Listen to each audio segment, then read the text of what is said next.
talk about is being a new guy on the SEAL team. So. Oh shit. Yeah. I mean, one of the things I actually think was a mistake that the community made was taking away the probationary period. I mean, to me, that was like you show up to a SEAL team, you're a new guy, you shut your mouth, you do your job, you learn, and then you go through this probationary period, you're kind of peer reviewed, and then you get your trident, which is not what it is today. But, I mean, just experience as a new guy, and I know we all have our new guy stories, and we can talk about hazing too, which I probably have the worst hazing story here. That was your own fucking fault for lying about getting married. Which these two guys know. Fuck you.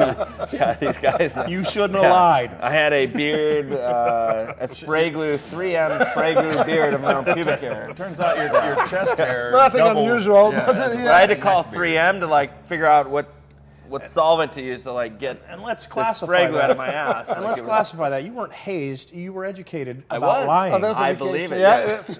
that's Yes. a good point. Don't lie to your boys. Exactly. And that's the thing is that misconstrued term hazing. It's not about hate and discontent. The people that use it that way are the ones that fuck it up for everybody else.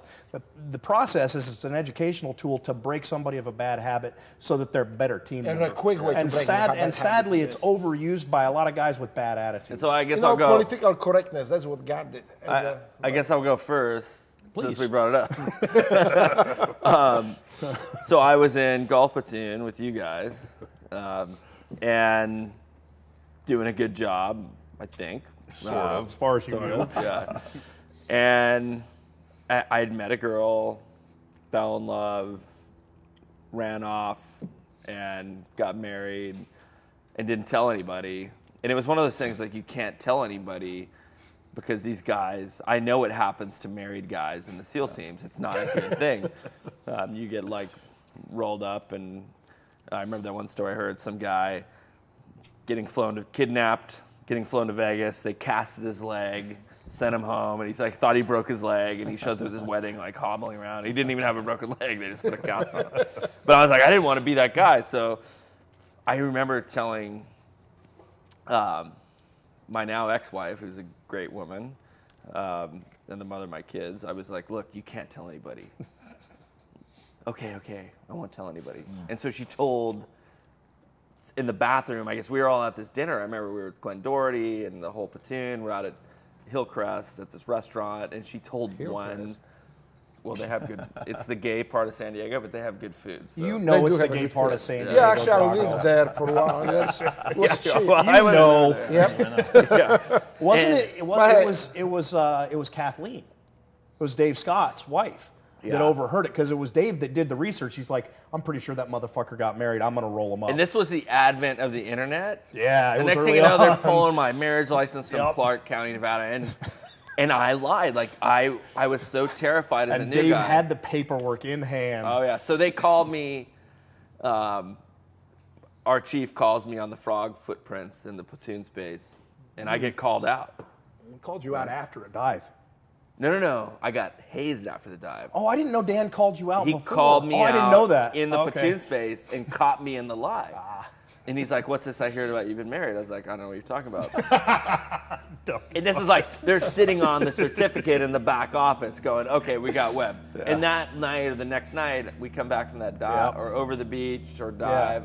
It And was- I pull down my wetsuit around my ankles. Just like I always do. And the next thing I know. No, I remember it vividly. Like I roll down the rubber and then I get grabbed. And the next thing you know, I'm on a metal push cart, duct taped, naked, like butt naked. And the first place we go is right to the ice machine. It's like, we're gonna warm you up a little bit. And like dump the ice on me. And then we go to the platoon locker and they wheel me in the air conditioned space. Like those are cold, that concrete like cave that we're in. It was a cold space to begin with. And then it started. It was a total kangaroo court.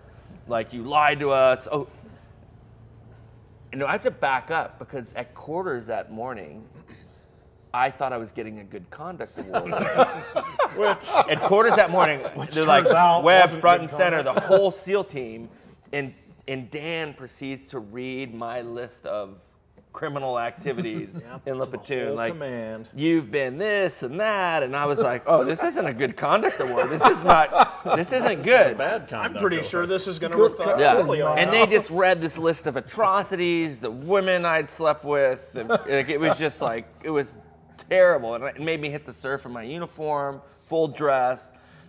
And then that night, I thought it was over. I was like, oh God, that was terrible. I got embarrassed in front of the whole team.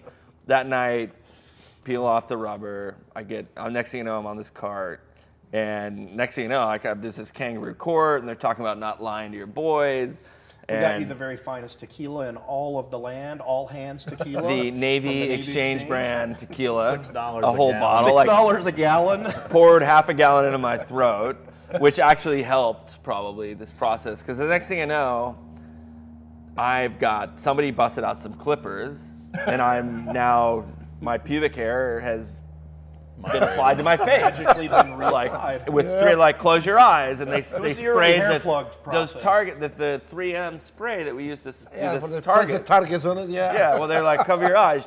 Holy shit. I Yeah, just and took they it like off. sprinkled my pubic hair on my face. So I'm like got this Taliban beard, right? And they're like, Then we I'm didn't like, realize this you is could terrible. grow overnight anyway.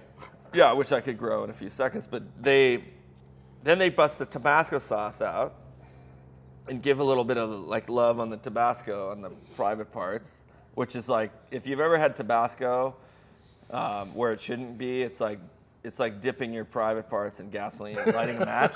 Like, that's what it feels like. And then they start the electricity. I got a little bit of electricity there with the mini blasting machine. Yeah, too. that's common. blast That's machine. kind of... And then it was all about to end, and they called my ex-wife, Yep. who Told I'm me. thinking in my head, like, how dare she like do this to me? And she wouldn't pick up the phone because I was late for dinner. So I'm like double fucked. She thinks I'm late for dinner and not picking up my phone You call, went ahead. and they're calling her to go, okay, have her come pick him up. Because he's shithouse now. Have her come pick him up and get rid of it. We're done with him. And we're going to pay her back for lying as well. She's got to And- come handle his dumb Yeah. drunk ass. And so she doesn't answer the phone, and they're like, well, if she's not picking up, somebody go get another 12-pack. Because we're not. So, and then it like lasted another 2 hours. Like, it was She crazy. did come and get you, though, and she was fucking wrecked. She's like, what the fuck did you do to him? And she was crying. She took you home in tears. I would traumatize a poor woman. It was like the crying game for me. I mean, I was like shriveled up and like in the shower, like rinsing off. Like, Welcome to the teams. yeah, welcome to the team. I remember Mike and Rory took me up to the showers, and Glenn, the Glenn is being Glenn, the medic he is. He's like Mother hen. mother Yep. hen. And Yeah, it's you'll like- be okay. And he gave me the number to 3M to call to get the spray glue out of my ass. They'll tell you how to do it. It was crazy. But to be honest, reflecting back, like, it was I learned a valuable lesson. It's like if you're working in that environment, you can't, there's people that you have to be brutally honest with, and it's your teammates. And your I boys. learned that lesson, and I've taken it with me to this day. Like, There's one thing that they are, you either don't say it, but never lie. Yeah. So if it comes out, well, Yeah, I shit, may have you withheld. better have to make I may have withheld, but if you call me on it, I'll own it. Yeah. But yeah, and when you were called on it, you're like, no, not me. I don't know what the fuck you guys man. are talking about. biggest mistake of my life. But I learned a valuable learning. Yeah.